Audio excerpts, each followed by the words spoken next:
All good. All right. Well, good afternoon. I think we are the last session. So I'm excited that you all showed up, and we're going to talk a little bit about how Google is transforming customer care within the call centers. So myself, Jamar Thomas, I am a cloud evangelist with Google, and my partner here, Eric, I don't know if we want to introduce yourself.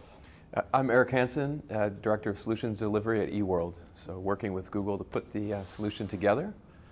And Gary? I'm Gary Huang. I am the Technical Solutions Manager that kind of helped piece together the actual tech that we implemented here in Hawaii. Yeah. So let's go ahead and get started. All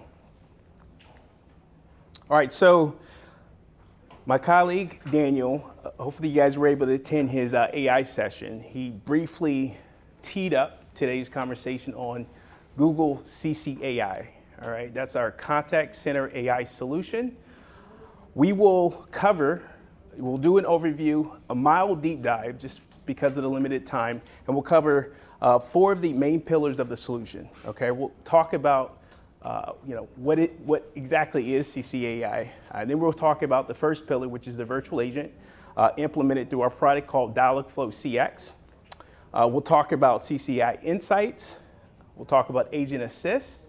And then we will close with a CCAI platform, and Eric will talk about a success story that we've had with Hawaii DHS, specifically around our CCAI platform and CCAI solution.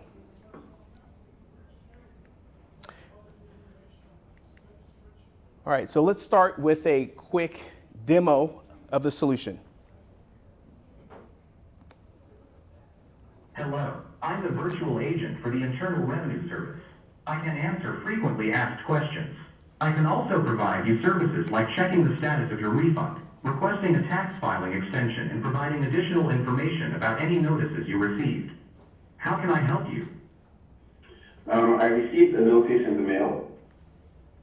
Okay, I'd be glad to help with that. In order to proceed, I will need to know the type of notice you received and your social security number. The type of notice should be clearly stated at the top of the first page of the mail you received. Some examples are CP2501, which identifies a tax return discrepancy, or letter 12C, which is a request for additional information. Please tell me what kind of notice you received. CP2000. Okay, I have the notice type as CP2000. Now please tell me your social security number. It's 012345678. Got it. That's 012345678. Can you give me a moment while I check the details of your notice? Yes, go ahead. Thank you, Mr. Johnson. I see that you owe additional tax due to an adjustment to your return. We received information from your brokerage, Retire Early Inc., that doesn't match the information you reported in your tax return. If our information is correct, you will owe $114, including interest, which you will need to pay by May 15, 2021. If you agree with the proposed change, complete, sign and date the response form on page 5 of the notice you received. Mail it to us along with your payment so we receive it by May 15, 2021. If you disagree, complete and return the response form. Provide a signed statement explaining why you disagree and supply any documentation to support your statement. What else can I help you with? And how do I make a payment to the IRS? To make a payment, visit irs.gov/payments or use the IRS2Go app to make a payment with Direct Pay for free or by debit or credit card through an approved payment processor for a fee. What else can I help? All right. So how was that experience? That was a very natural sounding conversation, I felt like. Unfortunately, Mr. Johnson had to pay $115, right? But that was a very smooth experience that he had with the call center, right? And that, unfortunately, is opposite from what most people feel when they contact call centers, right? I'll give a quick personal experience. This just happened yesterday, or the day before yesterday. I needed to call Hilton. It was the most frustrating experience that I've had recently, right? Not to knock Hilton, they're a great hotel chain, but it's like banging your head against the wall for an hour, and you lose, just important aspects of your time. I wasn't able to get my problem resolved like Mr. Johnson, right? I wasn't able to get anything done. In fact, I got nothing done. But, some of the troubles I had was as I was trying to get help, I ended up talking to, I think, 3 different people, right? Each time I had to provide my information, I had to re-authenticate every single time. I had to re-share my story. I was disconnected twice. Coincidentally, one time after I asked to leave a survey. So it wasn't the best experience. So what can we do to kind of change that? This is where Google Contact Center AI comes to play. We're using our conversational AI. I often hear, recently especially, Jamar, what is Google doing about, say, ChatGPT, right? Who has heard of that? It's all the craze, right? And I have a great answer. One, did you know, Google is the grandfather of all modern, what we call large language models, including ChatGPT, right? We released the Transformers language model back in 2017, right? So we are deep in this space and we are experts in this space. In fact, our Google CCI solution, which has been available for several years now, leverages these large language models behind the scenes. So you are able to have that conversational experience when you call into a call center, right? So that is something very cool. Our customers can actually get today access to a lot of that same capability using our CCI solution. And I'm excited to see some of the new updates that are going to come based off of the market response to these type of models, right?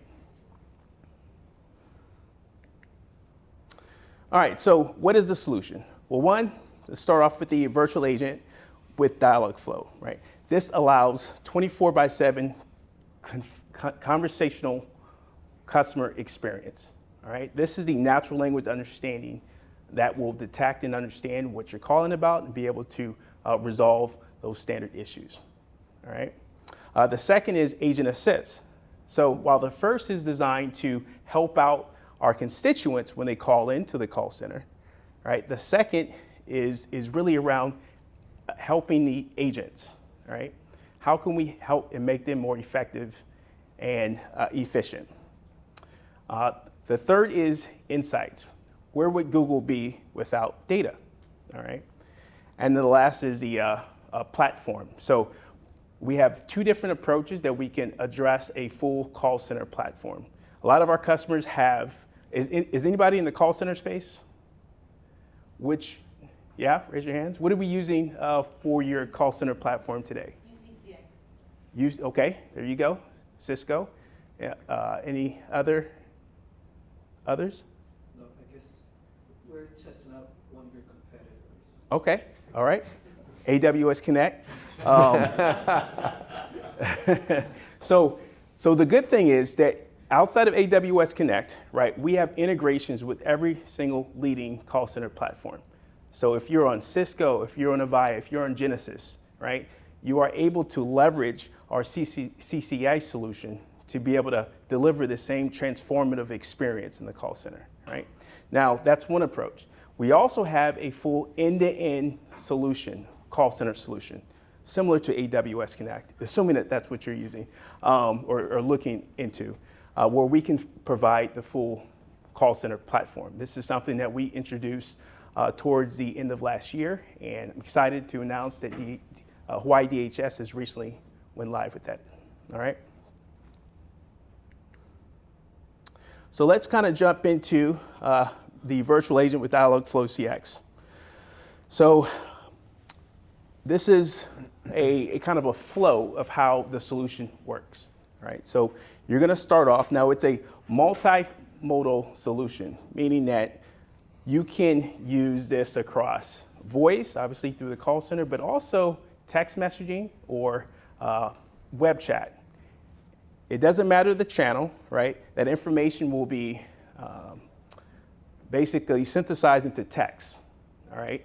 Voice will turn that into text, And then that's what will make its way over into our Dialogflow solution. This is the natural language understanding. This is where those models, those AI models are coming into play. All right. Then we're going to do intent matching. So Mr. Johnson, he had asked about a specific form. All right. We're able to understand that that's what he's asking about. And then we're able to determine, well, what is the proper way that we can fulfill this request, the best way, right? And a lot of times this could involve looking at a knowledge base of information, all right, finding what we feel like is the best response to that question or statement, and then responding to that.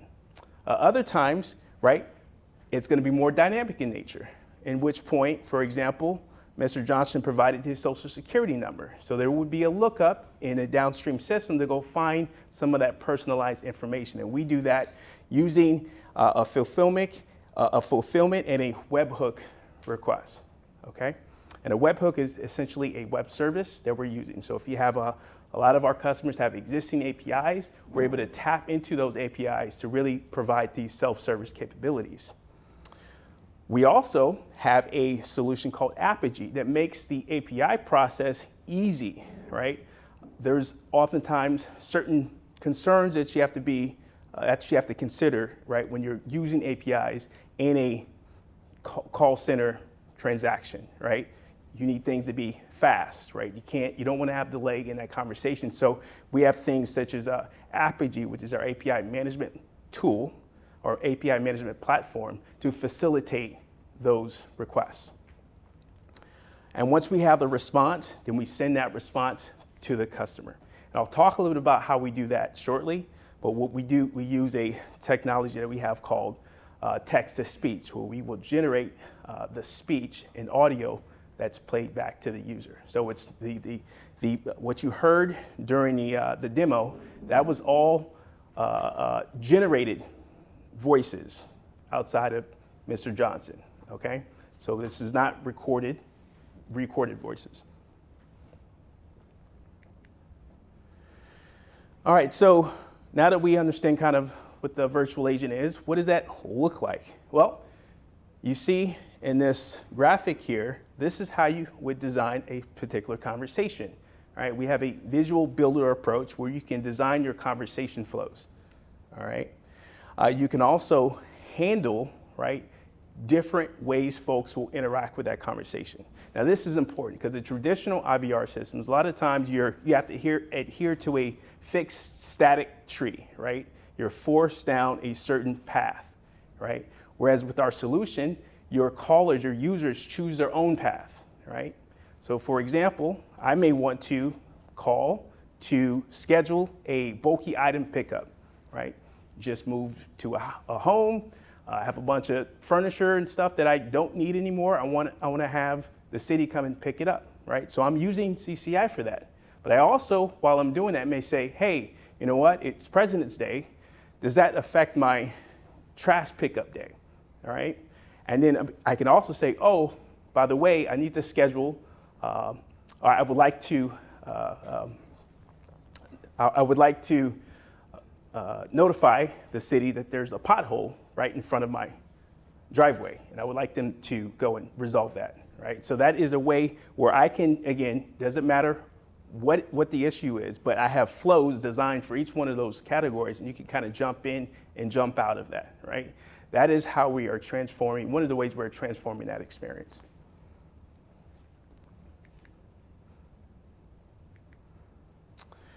All right. Language equity is very important, okay? So in the personal experience I shared where, you know, I was very frustrated when I was calling into Hilton to try to get my situation resolved, I can only imagine what that would be like if I didn't even speak English. It was already frustrating enough, right? But if I didn't speak English or Spanish, right, that would be even a much more frustrated process, right? And that's just for a hotel, right? Now let's think about things a little bit more important, right? Like unemployment benefits, or I need to call related to my food assistance that I need to provide for my family, right? So it's important that our government agencies provide a mechanism for folks to be able to get those, get help from those services that they offer, right? And it's not equitable if it's only English or Spanish or whatever other language. I know Hawaii has certain languages that are popular here as well, right? So this is a solution where we have over 100 languages that you can tap into to provide that equitable service to your citizens.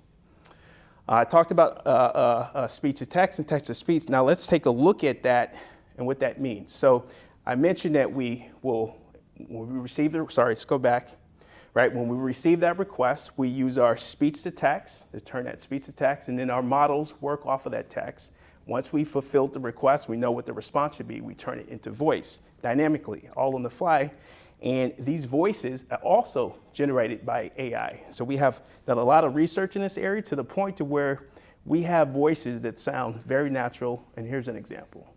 Now I see in the past 30 days, you put in a request to return or replace something. So are you calling to get an update? All right. So now we're generating these very natural responses, and then we're speaking these in a natural manner. So when callers are coming in, they're getting a very much more comfortable and natural experience. All right. So now, as part of these self-service capabilities, right? Typically, you have to do some form of authentication, right? I don't need people to randomly be able to get my information when they call in and talk to the virtual agent. So we have approaches for how we can verify a user, right? I wanted to cover this particular topic because yes, we support PIN numbers, phone numbers, whatever it is that our customers would like to use to authenticate users. We have that. We also support voice biometrics, right? Very interesting. You can opt in for users can opt in to leave a voice print so they can use their voice to authenticate. But we also support other approaches for authentication. And so I wanted to give a real example of this.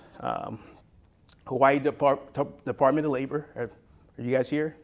DLIR by chance? During a pandemic, they were receiving, I think, 18,000 calls at one particular time during the pandemic for several months, okay? And what this resulted in was high call times and also high wait times. So if you called in, you had to wait a long time to be able to get help. And this is obviously very important. Folks were in need of aid, job assistance aid, right? You had companies, what we call auto dialer companies, that were monetizing those call wait times. So essentially, they would call in, right? Hold a spot in line, and then once the call was answered, they would sell that spot to someone that would be willing to pay for it, right? So it's a very unfair business practice, but that's what was occurring.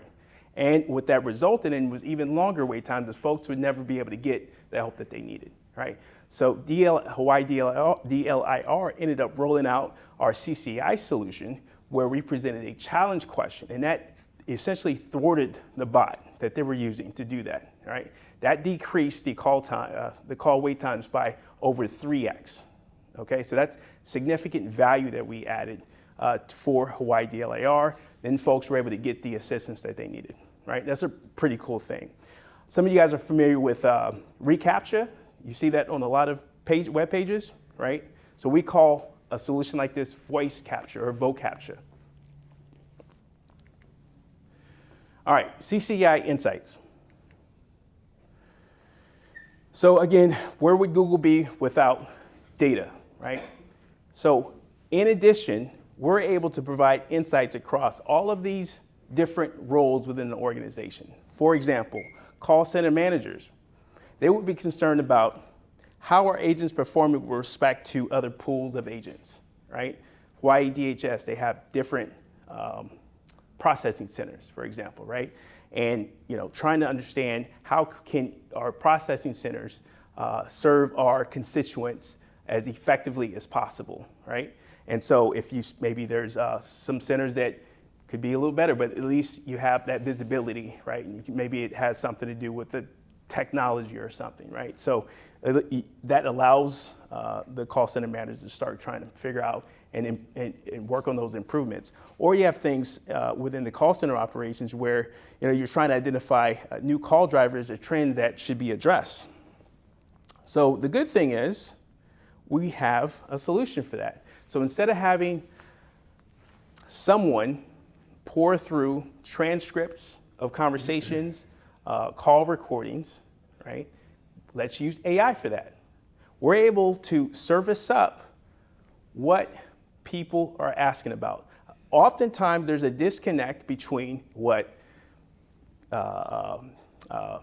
business leaders or call center practitioners think that the community needs, right? And they're lacking the voice of the customer. Well, you can use CCAI as a signal and understand what those signals are to determine, no, here's actually what folks are asking about. And you see in this graphic here, if you look close, we're able to surface up the top 5 issues that folks are calling about. In this case, it's payments, accounts, password problems, email problems, and auto pay, right? Very easy to do. You just turn it on. We're able to surface this up. And then you can say, you know what? Maybe we need to have some kind of outreach campaign to address these particular issues. That's more of a strategic thing. Or more tactically, maybe we can then go and refine a virtual agent to account for some of these things that people are calling about. Again, this is our large language models in practice. Conversation analysis, right? This is our ability to understand individual utterances. Okay, so we can do things such as sentiment analysis, understand whether or not the conversations or conversations were positive or negative, right? We can also do things such as surface up if you have situations where folks are threatening during the phone call, or if you're in human services, right? If there's some discussion of child endangerment, right? We're able to pick up and find these type of things, surface up those in a report for folks to be able to follow up, right? All of where you don't actually need a person to actually do this, right? We're just using AI. How this works is, you'll see we have kind of the virtual agent and the agent assist, which we covered earlier. We have that data being stored in our CCI storage, right? That data then feeds into our Insights platform, and then we have dashboards that are showing you that information, okay?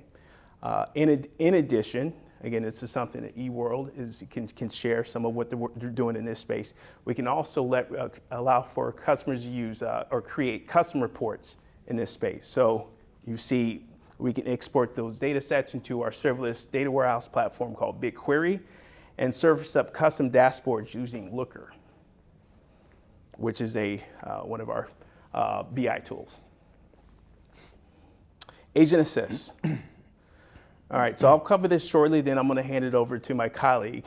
So I showed the value that we're providing from the caller standpoint. Now, from an agent standpoint, we know that there's a lot of agent turnover, right? This is a tough job to be a part of. I mentioned how frustrated I was when I called into Hilton.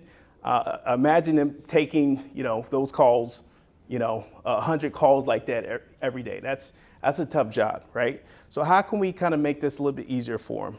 Well, what we want to do is help them be more effective and more efficient, right? So we can do things, again, using our language models, for example, to surface up relevant content using our virtual agent assist, right? So as the conversation is going with the caller, we are giving the agent turn-by-turn directions in the form of we're sourcing the knowledge base and we're saying, hey, agent, here is the response in real time that will resolve this particular complaint or issue with your caller, right?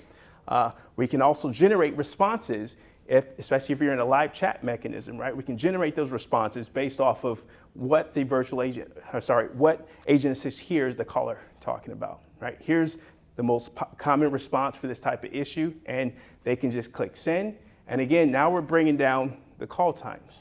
I mean, this is part of the value of the solution, right? We want to deflect calls, right? So that our call center practitioners can focus on those, complex and high value tasks, right?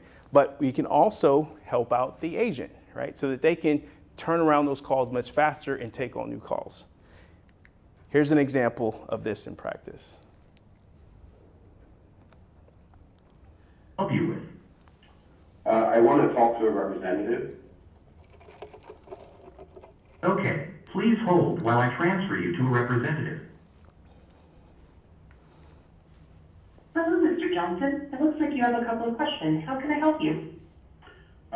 Is there an age limit on claiming my child as a dependent? So to claim your child as a dependent, your child has to meet either a qualifying child test or a qualifying relative test. There's a couple of different requirements there, but ultimately you just have to make sure that they pass that. Okay, just one more question. How do I report the sale of my second residence? That is a great question. So I don't know if you caught that, but as the caller is speaking, we are surfacing up in real time the suggested response to the agent. That's powerful, right?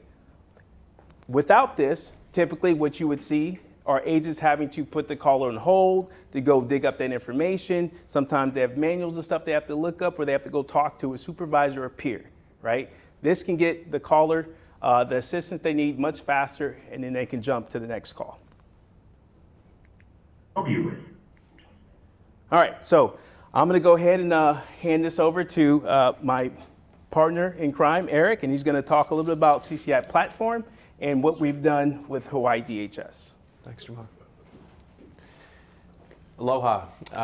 My name's Eric Hansen. I'm with eWorld, and I'm just really glad to have your time today, and can't say how pleasurable it has been to help work with DHS and try to build out this platform so that we can help the people of Hawaii. One of the things that we go over and over with our team, and the team is relatively large. I mean, I'm not exactly sure where all of you are at with what implementing one of these platforms is like, but we've got about 70 people that are working with us specifically on DHS to make this thing fly, along with our partners at Google. And I would be remiss if I didn't say right up front, you know, this isn't a toy that we're putting up. This is pretty complex, and without having had Google and the team to work with us, this just wouldn't have flown in the way that it has. I mean, we've put it up relatively quickly, particularly as we've transitioned into from Dialogflow ES to CX. That has been a big transition for us, and no matter how well the road has been paved to set this up, you know, the journey is fraught with challenges. We've worked really closely with the Google team, and we have, like I said, our team at about 70. About 35 of those people are business analysts, developers, managers, all of us interacting with the team at Google. So it's just been absolutely fabulous experience so far, and I hope that it continues to be, and I'm sure that it will. I went backwards there, sorry. Just to kind of give you a sense, I'm gonna be a little less formal, a little more informal, kind of bring it down. You know, Jamar gave us a really nice high-level view of everything that they do, but when you actually implement it on the ground, that's kind of what I want to talk with you about. Try to keep it relatively short, and then we'll answer questions in the Q&A. I think we can kind of dive in if you have some specific questions. Gary Huang, who's here with me today, can really answer some technical questions if we have any. I admittedly am not the super technical guy on the team, right? I mean, I'm managing all of the people, but Gary can really dive deep for us, and without him, we wouldn't have been able to get this done, so I'm glad he's here. In terms of this platform, this is one of Jamar's slides, but I wanted to talk to it so we could kind of go through all of the features that we're working on. The idea that this is end-to-end coverage, when you think of DHS and the people that we're serving, and when I say the people, I'm talking about the people of Hawaii. Obviously, DHS is our customer, but the people of Hawaii ultimately are who we're serving. And a lot of these people, to give you a sense of what's going on, particularly like with SNAP benefits and things like that, this is their last rope to have something to eat. So this is an important thing for people calling in. Not to talk down on the Hilton example, because I was trying to think of an example that I have had an experience with, similar to what Jamar was talking about with Hilton. But it's a little bit different when you're calling in and you don't have food, you don't have you don't have the cash you need to go in and see the doctor or what have you. And these are the kinds of things that we're dealing with. It could be potentially a matter of life and death for people. So having end-to-end coverage from the time somebody calls in all the way through their experience with DHS, it's a really important feature and aspect to have. And I think that we have that. When someone calls in, there's a whole host, and like if I focus on SNAP benefits, for example, there's a whole host of, or there's a whole process that person has to go through in order to actually get those benefits if they're if they're seeking benefits as a new individual. So basically, when somebody calls in, just to give you a sense, for the first time, they have to go through an application process and then an interview process to ensure, obviously, that they're not being nefarious and trying to take advantage of the system. And by the time they get through that interview process and then actually get to their benefits, even if you have a slick system, that can be a lengthy amount of time. So that's kind of how the end-to-end coverage is helpful in that. One of the key aspects of working with Google and their CRM first design is when somebody calls in, we're going to keep track of all the data, of all the experience that they have with one of our agents, and ideally anything that goes on with the VA as well. And so to do that, we have implemented with ServiceNow. Now, we're the first implementation partner with Google and CCAIP to have utilized ServiceNow, and it's just been an interesting road as we have been able to work with the team at Google to get ServiceNow wired up with CCAIP. And that is really sort of the secret sauce in some ways outside of the CCAI platform. If we didn't have ServiceNow, we wouldn't be able to do the things that we do. So the CRM first design with Google has been really important. Obviously, in talking with leadership at DHS, having a multimodal experience for citizens who call in. I mean, we want to be at the forefront of technology. We want to be able to have people call in and get SMS texts, to use the VA, to be able to go on mobile and integrate all of this. And so this multi-experience is extremely important. AI, obviously, Jamar talked a bit about that. Data unification is something I want to chat a little bit about, and that's kind of where we'll focus with the DHS implementation, and then of course the security and reliability. The one thing that I want to mention is the value that eWorld brings in, and Jamar had actually asked me to make sure I speak to this. With eWorld being local, it's a little bit different than maybe working with a partner on the mainland or offshore, what have you. I myself, not from Hawaii, but I've spent over 15 years of my life here. I did my graduate studies at UH. I'm now in Northern California, but I split my time between Honolulu and Northern California. I have a unique view because I understand Hawaii deeply. I'm very invested in Hawaii, but also being from the mainland. So having a local partner, so delivering the CCAIP, delivering these solutions, having a local partner is really important. So not only is it someone you know, someone that you can go see downtown, you can go walk in the office and see us, but we know the people that we're delivering the solution to. And this is actually, I mean, obviously in Hawaii, there's, from my perspective, there's a way to be professional in business, but then there's Hawaii professional. And as all of you know, it's hard to walk that fine line and do that correctly. One of the things that was really, when I first started working with eWorld, that really astounded me was our executives. We have a unique team. Pankaj, our CEO, has been at DHS, so he knows DHS intimately. And then some of the other executive team members, for example, my boss, Joel Banco, is a master at being able to communicate and connect with, for example, leadership at DHS. I have worked on projects here in Hawaii with government agencies where they have offshored some of the implementation and have been very sorry that that's what they did. And have actually said to me, we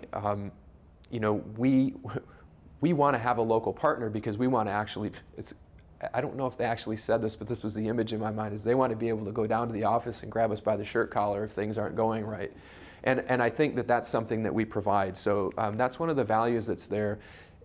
when I think about DHS, I think about it as the DHS journey. So we really started to dive deep with them in January 2022. I guess it was December 2021, but beginning of last year, where when we started, there was a traditional menu-driven IVR that was set up.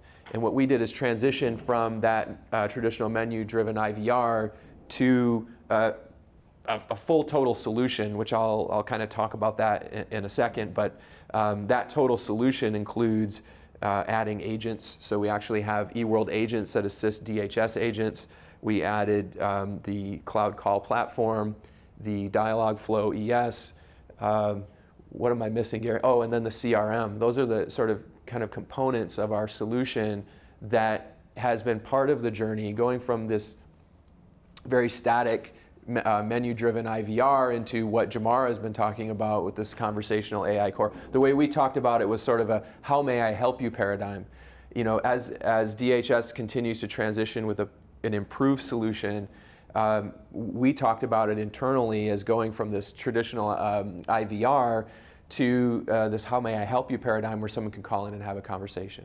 So it's a world of, it's a big different, it's a big, excuse me, I'm stumbling over my words here. It's a different world when you go from this traditional IVR into the actual conversation. Now, it's DHS, these are human services. People want to talk to people. So it's kind of an odd thing to implement this technology when someone's calling in and they want to talk to a person and we're giving them a bot. But as Jamar was able to show, the technology is it's comfortable for the caller. It's increasingly comfortable for the caller. I think we're improving it. I'm thinking of a conversation that we were having with Mark Choi at DHS just this last week, and how we need to continually improve that interaction to make it more human-like. Yet we want to utilize the technology, and that's something that we're able to do. When I say DHS journey, that's sort of the way that I see it and have sort of formulated it in my mind, so that's why I'm talking about it this way. But the thing that I think is most valuable at this stage is providing visibility. I mean, when you think about a call center, I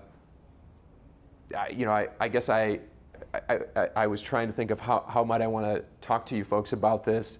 But you think about a call center that has no technology, there's just some people in a room and they're answering a phone.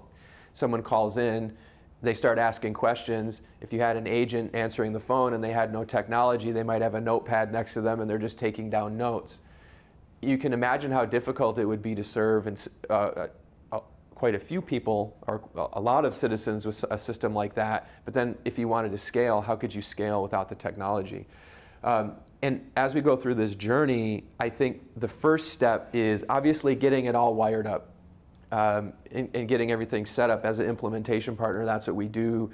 That's what Gary works on day in and day out with his team. But where we are now is this idea of visibility in the sense that we're able to sort of shine a light on every aspect of that journey. We don't have someone sitting in a room with a notepad answering a phone. We've got all the technology where we have lots of data points. And we can start to piece those data points together. We could slice and dice it to better understand the entire flow, and I have CCAIP, Dialogflow, and ServiceNow because those are the three components that I think are important to mention that we've been implementing at DHS. And the way we talk about it internally is telemetry. And I'm not going to confuse you with all this piping here and this diagram, but I did want to put it up here to show you and kind of contrast it with that very simple sort of ridiculous example of someone sitting in a room answering a phone with a notepad. But once we get all the technology set up, this is basically kind of what happens in the user journey as a citizen calls in and seeks out SNAP benefits. And I can kind of walk you through this, but as a caller calls in, they get put into an agent queue. It's not really a queue in the way we think about it. No one's standing in line. I mean, it's just basically into a queue, and immediately with the VA then answers, talks with the person calling in. But now that we're in this how may I help you paradigm, the person who's calling in basically just says whatever it is that they want to say, right? A lot of times people don't know what to say, but with the product, we can help guide and move people through the conversation, and we have all of these touch points. As the caller, has an utterance, says something to the VA, says something to the VA, virtual agent then responds. We determine whether that person is called in before, do they have a case number? If they do, we can go right to the CRM. That CRM will pull up all of the information that they've had in the past. If they don't, they end up talking to one of our Tier 1, Tier 2 agents, which is what eWorld has really put in place with DHS so that we can take load off of their EWs, off of their agents. I mean, that's been one of the big things, and we're continuing to improve. We kind of call those like low value calls. I mean, they're not low value, but they're low value in the sense of we want to take load off of DHS agents. And so with our Tier 1, so the call would end up within the Tier 1, Tier 2 queue. We couldn't do that without the CRM, and routing all of that is really slick with Google's product. So once we do that, so we have all these touch points. That's what I want to say. I don't want to go through all this and confuse you, but this is sort of the piping behind it or a vision of it, and we have a data point at each one of these. What we're really getting into now is really diving into that data. We have data scientists, and we're working to do some data analysis so that we can get back with DHS and say, hey, look, here's what we see. Here's how we're going to sharpen our pencil. At this point, even though it's been about a year working together, we've sort of moved DHS through the different technology. As CCA AIP was available and Dialogflow CX, we've wired that up, kind of changed out the head with what we had previously.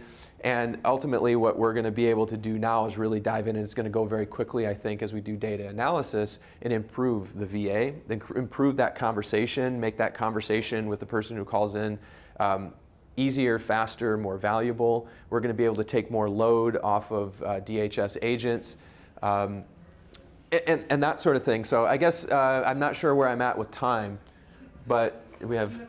I have time? Okay. Jamar put you through some demos, and we didn't want to do a long demo here, but I did want to give you just a quick sense of the fact that we have it wired up and it's working at DHS. That way you can know. So I think I can just do it this way. I just let you hear a quick 4-minute demonstration. And what you're seeing is from our side, for the CCAIP not demo. from the caller side. We're demonstrating today a customer calling in and having our Tier 1, Tier 2 agent, Sean, answer the call. From that point, we're going to show the ServiceNow pop-up window with all the information pre-populated. And then Sean will go ahead and make some updates and then make a transfer over to our Tier 3 agent, Daniel. So I'm going to go now and demonstrate what a connected call will look like, and I will be calling into our virtual agent. Please be patient as this will take some time. We will be listening to the full prompt as we go through. Thank you. Welcome to the Benefit, Employment and Support Services Division Interactive Virtual Assistant. After answering our questions, your call will be held in the order it is received. To speak to a worker, please first listen to the menu of options. How may we help you? You can say things such as interview or case status. To hear a menu of options, you can say menu or press 1. If you would like me to repeat the information again, say repeat or key in 9. Interview. Please say your case number or key it in followed by the pound sign. Your case number can be found on your notice. 4321. The case number you gave is 4321. Is that correct? Yes. Please wait while I look up your case. Please hold while we transfer you to the SBSD help desk. You may also drop off paperwork via drop boxes at our processing centers. We can serve you better if we get all the information we request in a timely manner. If we do not receive all the information, you may not get all the benefits you could qualify for. Okay, so at this time, the call is now going to be transferred or connected to a Tier 1 agent. We see still here that it is a connected call. So at this time, Sean, can you please go ahead and share your screen? Excellent. Go ahead and click to answer the call, please.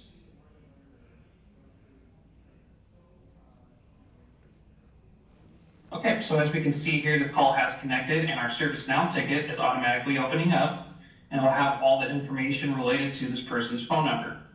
We have first name, last name, phone number, and the other important information. What Sean's going to do now is make some changes or updates depending on what the customer is letting him know. And we're going to put in a short description of interview. The goal for this is to show as we transfer the call to the Tier 3 agent that the changes will also transfer over with it. All right, so please go ahead and click Update. All right, now go ahead and initiate a transfer, please. At this time, Daniel, can you please go ahead and share your screen? Thank you. So as we can see here, the call is coming through. Please go ahead and click to answer.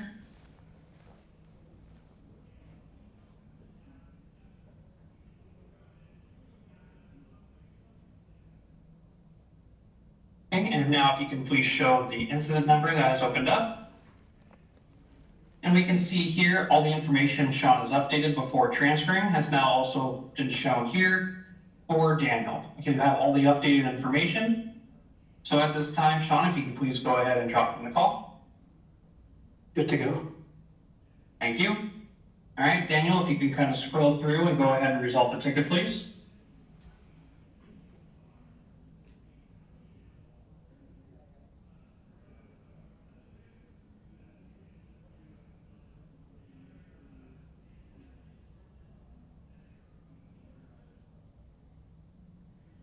Excellent, thank you. So at this time now, please go back to the call, and let's go ahead and complete the call.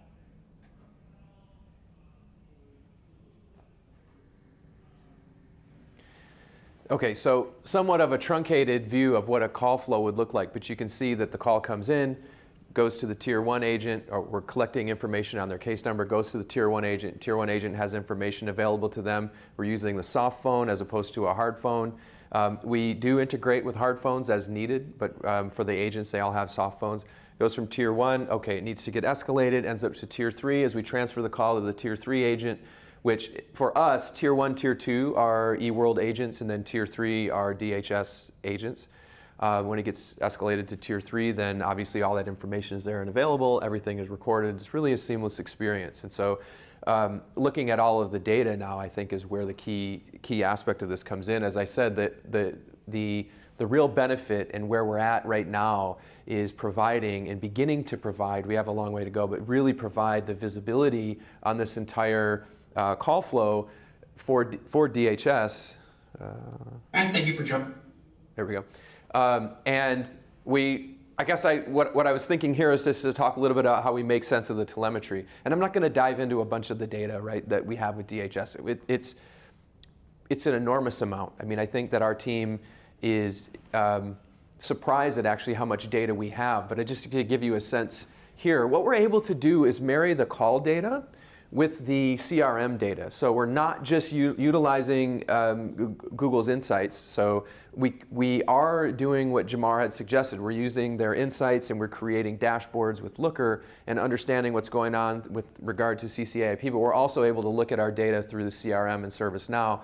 And then what we're able to do is kind of marry that data together and make more sense of it. So we have multiple data sources to help us make sense of all of this. This is just some of our data where we're showing how many tickets we've opened by tier since the inception of the implementation, and then how many tickets we've resolved by tier since the inception. Now, if we were to dive into this, you would see that now in February 2023, the percentage of tickets that are being resolved versus the amount that are actually being opened is increasing quite dramatically and quite quickly. And we've noticed a difference since we've gone from Dialogflow ES to Dialogflow CX.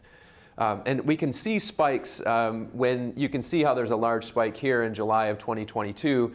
Now that may be for multiple reasons, but one of them definitely was that was the date we went live from the old traditional IVR version to the How May We Help You paradigm. So we were able to handle a lot more tickets. We were working with Google to try to give you guys a sense of what does this mean, right? Like if you're considering a solution, you're thinking, well, what does this mean for me, my organization? And we worked with one of the data analysts at Google and kind of came up with some projections based on kind of what we're seeing right now. So by no means would I say,